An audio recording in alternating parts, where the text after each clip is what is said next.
So I would like to know, do you kind of miss India because you're from India, right? Yeah. Do you miss your hometown? I don't really miss it so much because I'm quite close, right? It's only like a 5-hour flight back to my hometown, Delhi. And so I go back to Delhi quite frequently. Okay. Like, for example, next month I will go to Delhi twice. First I will go for a weekend for my friend's wedding, and then I will go at Christmas with my family. So it's close enough that I can go for a weekend as well. So I don't miss it so much. Also, I grew up in a particular place, and all my friends have moved away from there, and my parents have moved away from there. So if I miss something, it's not the place, but it's the time and the place, from 30 years ago. But of course, you can't go back 30 years ago. I've visited the place now, and it's different. But I don't care that it's different. When I go back there, what I miss is, being young and growing up over there. Right now, I could go back there and it's just the same.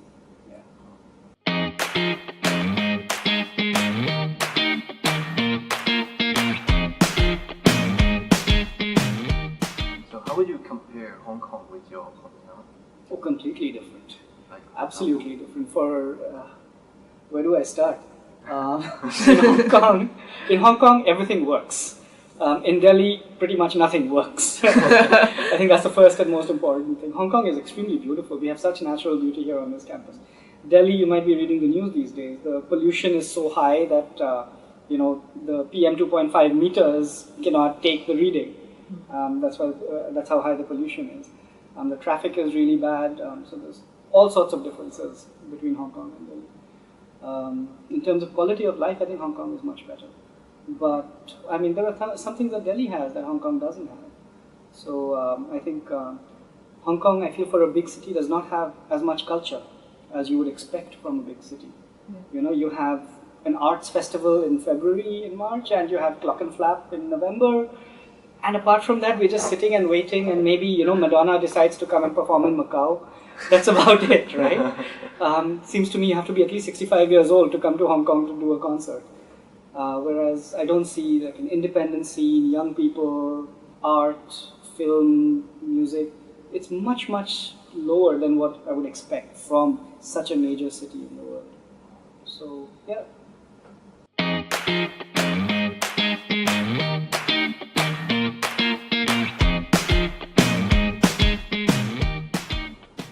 That was actually an accident. Accident? My undergrad major was in physics. Yeah. And my best friend from when I was 3 years old, his elder brother used to work in an advertising agency. When I was studying physics, this guy had just got a job in an ad agency. And he was very cool, A, he had graduated from college. B, he had a job. C, he's working in an ad agency with all the pretty ladies and everything, and telling us good stories and, treating us because he has money from his job. So all of that was good stuff. But I wanted to study physics, and he would always tell me, you're wasting your life in physics. And my mother would tell me, it's very difficult to get a job in physics because opportunities are very, very small. And I thought, I'm going to give it my best shot. And then what happened was basically an accident in life, which is, when I went through university, in my year compared to the previous year, they had changed the entire course structure. And part of the problem was, before me, the average scores were very high. Everyone was getting 90, 95%. And so the university said, this is not good, we're going to revise the entire curriculum, and we're going to make it lower. And so from my year onwards, the average became, let's say, 70 or 75%. Definitely, I'm not saying that we were dumber than them or smarter than them, it was just a different curriculum. And what would happen was that everybody from my college who wanted to do higher studies would go to the UK. Because that time we had a 3-year undergrad major, and if you wanted to apply to the US, you needed 15 years of schooling. So 12 plus 3, 16, sorry. So 12 plus 3 is 15, you could not apply to the US. And so everybody would apply to the UK. And from my senior class, several people got into the UK to Cambridge and Oxford, good universities. So I also applied, because I thought I was good enough. And actually, I got admission into Oxford. But when it came for the time for scholarship, which was a different set of criteria, there were people who had not got in the previous year who were also applying. And the scholarship agency compares 95% with 75% and says no contest. So my friend got it. and he went to Oxford. And the funny thing is that my friend at that time, so he had already graduated, right? And his friends had already gone to Oxford. So he'd been hanging around university for one extra year. And one day I saw him carrying an MBA admission preparation book, okay, for the standardized test. And I said, what is this? How come you're applying for MBA? And he said, look, if I don't get into Oxford this year, then basically what are my options? That's why I need to take this test. And you should also take this test, because what if you don't get in?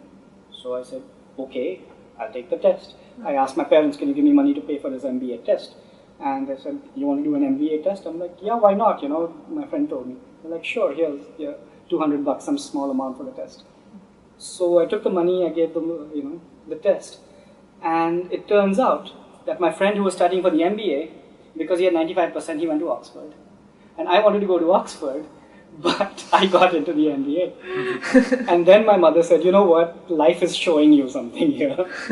So you better just do it. So I said, you know what, my friend's brother is in advertising, and it seems like, he has a lot of fun at it. And he had told me, you know what, you should just do advertising. So I'm like, all right, if I can do advertising with an MBA, let me do it.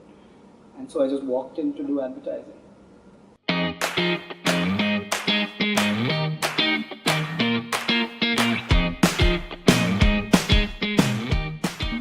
You mentioned that you studied this field, advertising or marketing, is for making more money, but you end up being a professor. That's right, yeah.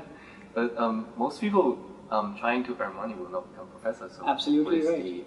Well, so my life has basically been, a bunch of accidents where, you go from here to there. So I joined this MBA to do advertising, and so we had like 6 trimesters. In the first trimester, I worked really hard, and so I had a very good CGA. Then in the second trimester, I said, you know what, all of this is just nonsense. And I'm not going to pay any attention to my studies, like exams and so on. Just ridiculous. Instead, I said that the only learning that's of any use for me is in projects. So anytime there's a project, I'll put 100% effort on it. And if it's not a project, I don't care about the exams. I'm just going to walk into the exam without studying. So that was my philosophy for the next 2 trimesters. Right? So the first year we had to do all required courses. And so my CGA went from there to there. And my friends were shocked. But I was having a good time. And then in the second year, I got a major. And then I'm majoring, so I majored in marketing and in corporate strategy. And I also took we had courses in creativity, which was nice. So I took, more courses that I could like.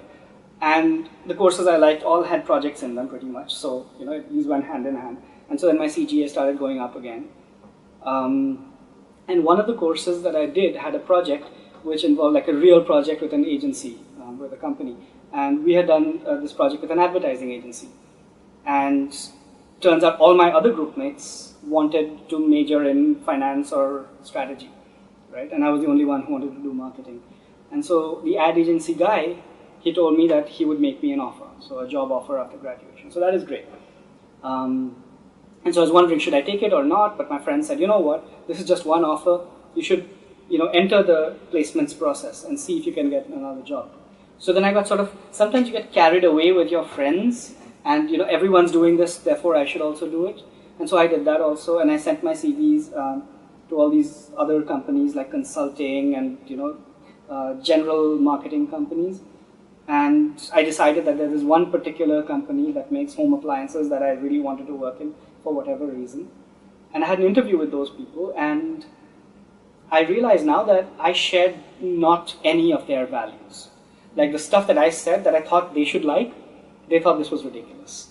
And the stuff that they said that they thought should impress me, I thought that was ridiculous. So it was a complete misfit. And so I didn't get in there, which was good. But the bad part was I actually got a job offer from a bank. And the bank, which I will not name because it's a major bank in Hong Kong as well, the HR person from the bank said to me, what kind of job do you want? I said, I want to do a marketing job. And he said, we are setting up this credit cards business in India right now, and you will be one of the first people in the team, and so this will be just 100% marketing kind of thing, setting up this new thing. So I thought that sounded really exciting to me. And basically the job was I have to take a bag with papers in it and go to these small industrial shops which want to buy cars to sort of figure out how to avoid paying taxes, maybe. Not really avoid, or minimize their taxes, and that's their purpose for buying the cars. And so the only thing they care about is the interest rate on the loan. And my job was to go there and try to persuade them to sign without changing the interest rate on the loan. And I did that for 2 weeks and I hated it. So then I said, it's better for me to quit this job, go back to Delhi and just start again from scratch. So before doing that, I went to talk to the CEO of the company. So I sat the whole day outside his office. And finally at 6 o'clock he came out and he says, "What are you doing here wasting your time?" So I told him, "I want to talk to you." So then I talked to him and I told him, "This is not fair. I was recruited for this and now you put me in that. And there's no one I can talk to about this. And everyone seems to think it's okay. But you've spent a lot of time and effort from your organization recruiting me. And if I leave right now, it's just a waste for your time and money and it's a waste for me as well. So can you please transfer me?" So then he transferred me. And I spent 2 years working in marketing in that company. But at the same time, my girlfriend, she was my girlfriend through university, and then she at some point became my wife, and she said that she wants to do a PhD and she wants to do it in the US. And so then I said, okay, here are my choices. I can stay here in this job that I don't really like, while my soon-to-be wife is on the other side of the world, or I can give up this job, knowing that I'm good enough to get a job like it if I come back, right? And try this thing that I've never, done before. And I know that I'm good at projects because every time I do a project, I get an A or an A minus at least. So maybe a PhD is like a 4-year project. And besides, for many PhDs, they give you funding, so it's not like it's out of my pocket. And I said, I'm young enough to take this risk, and this is something she wants to do. So let's do it. So that's how I applied for a PhD. And I really had no idea what I was getting into. It's only when I got there and I realized what's going on, and I realized actually that I liked it. I like this job so much that I'm willing to work at it. So when I used to work in the bank, usually I would stay in office till 10 or 11 o'clock at night because there was just so much work to do, right? And then come back the next morning at 8:30 or 9. But I did it because I had to. When I was doing my PhD, I used to stay longer, but I did it because I wanted to. Yeah? When you're doing a PhD, every minute that you work is an investment in your own self. And it's an investment in your future. And that just feels really good. If you're enjoying it, if you're enjoying any kind of work, there's nothing better in the world actually. Because you'll enjoy it, then you do better at it, and the better you are at it, the more you'll enjoy it. And so that's the story of how I got into this life.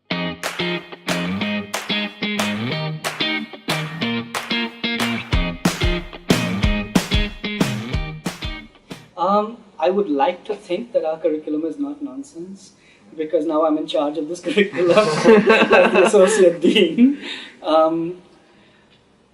But having said that, I think UST does a much better job than my university did at allowing flexibility in the curriculum. Just to give you an example, so when I did my undergraduate, 3 years, and there were no semesters, right? So in the first year, you had to take these 8 classes, and there's an exam at the end of the year. In the second year, 8 more classes, exam at the end of the year. Third year, 8 classes, but 1 elective. Okay, so at the end of your third year, basically, you get to choose. I was a physics major, so you could choose economics or quantum chemistry. That was it, right? And over here, it's very different because there's so much flexibility built in. So I would have really loved that sort of flexibility when I was an undergraduate. Having said that, I do believe that at UST there is too much focus on grades, and I suspect a lot of it comes from senior students and peers. So I already said earlier, you sort of get carried away by what your peers are saying and doing. I get the same sense at UST as well. So in my class, at the end of every class, at the end of every semester, I tell them, listen, grades don't matter. When I conducted SBMT 1111, I say, you have to get a passing grade, but really above that, it seriously doesn't matter. Okay? Supposing you want to get into whatever the topmost level of job is, like investment banking or something. And the investment bankers are not going to interview you if your CGA is less than 3.7 or something. Yeah? Too bad for them if they don't want to interview you. If your CGA is less than that, how does that matter? And I'm saying that on the basis of my own life, where I've sometimes had, here's my first choice, here's my second choice. My first choice didn't work out. Well, the second choice works out perfectly fine.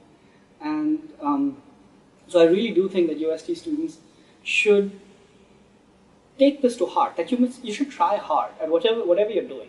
Try to do well, but don't look at the CGA as the only outcome, as the only thing of importance. The CGA is not a measure of anything meaningful except how well you did in your classes.